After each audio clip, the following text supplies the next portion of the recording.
Hello guys, welcome to Wanderlust explorer. तो आज की वीडियो है शेंजन वीज़ा के बारे में, क्योंकि मेरे साथ बिलाल बैठा हुआ है और बिलाल जो है शेंजन वीज़ा अप्लाई करना चाह रहा था और बिलाल के कुछ क्वेश्चंस थे। He was asking me like some queries. तो मैंने सोचा कि बेटर है इसके बारे में वीडियो बना दी जाए ताकि आप लोग को भी पता चल जाए और आपकी भी अगर माइंड में कुछ क्वेरीज हों रिगार्डिंग शेंजन वीज़ा और पाकिस्तानी, इंडियन, बंगाली, नेपाली नेशनल्स, तो वो भी अपना इस वीडियो को देख के तो अप्लाई कर सकें Shenzhen visa. So let's start Bilal your questions.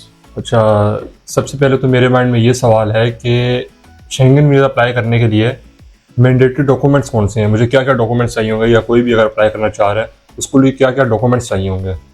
तो सबसे पहले जो बेसिक डॉक्यूमेंट्स हैं उसमें आपका पासपोर्ट वैलिड होना चाहिए और उसकी वैलिडिटी कम से कम 6 मंथ्स होनी चाहिए जब आप शेंजन से ट्रैवल करके वापस आ जाएंगे।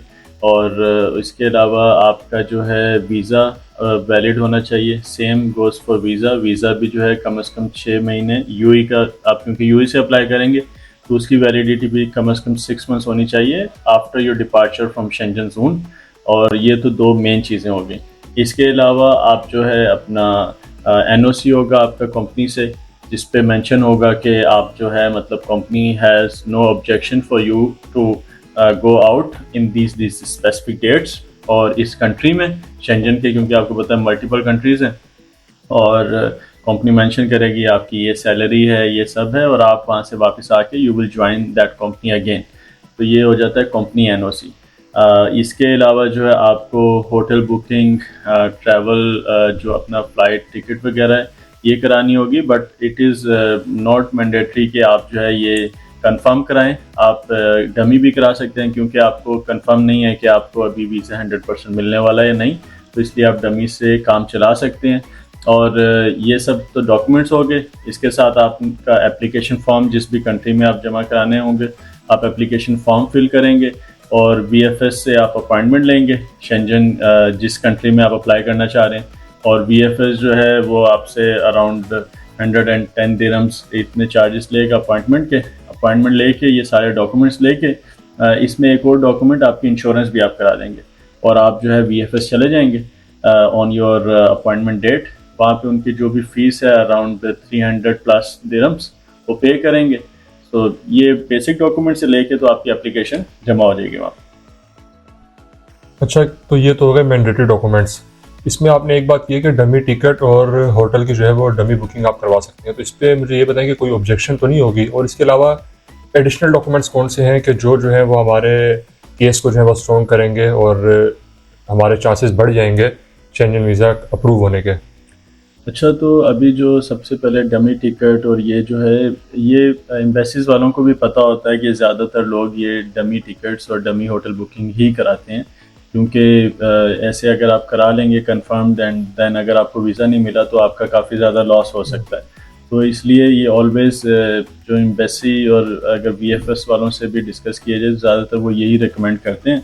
और अगर आप एडिशनल डॉक्यूमेंट्स के बारे में बात करें, अभी एक और डॉक्यूमेंट जो कि मैंडेटरी होता है वो होता है पहले आपका बैंक स्टेटमेंट।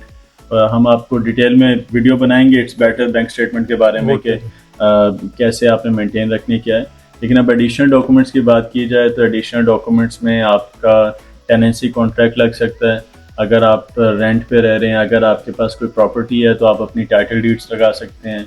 उसके अलावा जो है आपका एक चीज़ बहुत ज़्यादा मैटर करती है, अगर जो है आपने पहले ट्रैवल हिस्ट्री बनाई हो, आपने कुछ कंट्रीज़ में ट्रैवल किया हो, like may be 5 to 6 10 countries जो भी हैं, आप उनका जो स्टिकर या वीज़ा या जो भी उनका वो आपके पास चीज़ें हैं डॉक्यूमेंट्स, आप वो अटैच कर सकते हैं। इसके अलावा जिस कंपनी में आप काम कर रहे हैं उसका आप जो है वो अपना वो लगा सकते हैं ट्रेड लाइसेंस।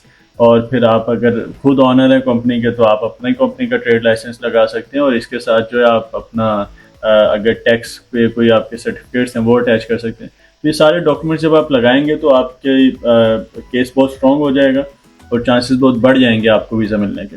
अच्छा, तो ये तो हमारे हो गए सारे मैंडेटरी डॉक्यूमेंट्स और एडिशनल डॉक्यूमेंट्स।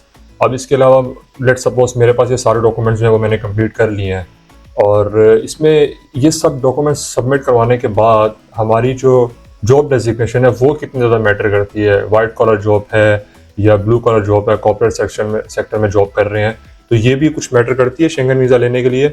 और अगर ये जब हम सबमिट करवा देते हैं डॉक्यूमेंट्स, तो कितना जो है ड्यूरेशन नॉर्मल लग रही है, जैसे आपका भी वीज़ा लगा था, आप है वो कराए हैं शेंगन कंट्री से, तो कितना जो है टाइम आपका लगा था और नॉर्मली जो है वो कितना टाइम ले रही हैं एम्बेसीज वगैरह?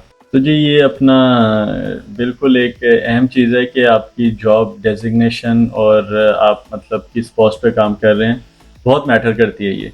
तो इसके डिफरेंट फैक्टर्स हैं। सबसे पहला फैक्टर तो ये है कि जब आप अपना बैंक स्टेटमेंट जमा कराते हैं तो आपकी जॉब के हिसाब से आपकी एक सैलरी आ रही होती है, या अगर आप बिजनेस ओनर हैं तो आपके अकाउंट में कुछ फंड्स आ रहे होते हैं।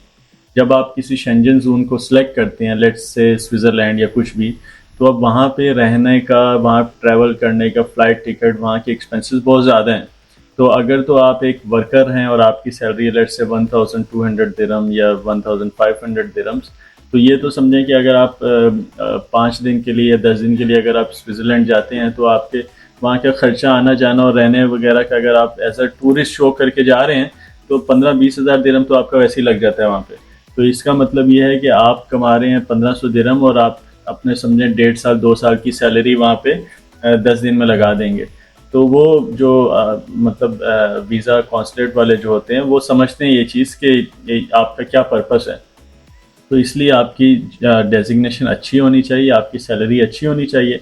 लेट्स से कि अगर आपकी सैलरी इट्स अराउंड 15,000 20,000 या इससे अबव है, तो फिर आप स्विट्ज़रलैंड में जाएं और अपना एंजॉय करें, और वो भी समझेंगे और आपके बैंक में पैसे भी उस हिसाब से पड़े हुए हैं कि यार ही इज़ रियल टूरिस्ट और he will spend money also and he will come back also. तो ये बहुत इंपॉर्टेंट होता है उनके लिए एक डिसीजन करने का कि ये बंदा वापस जाएगा यहाँ से as a tourist, he will not be a burden in our country.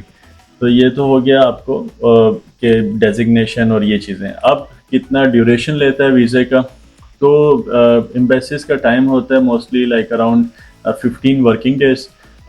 मैंने शेंजन वीज़ा अप्लाई जब भी किया है तो I got like around 4 days 5 working days इसमें शेंजन वीज़ा इशू हो गया।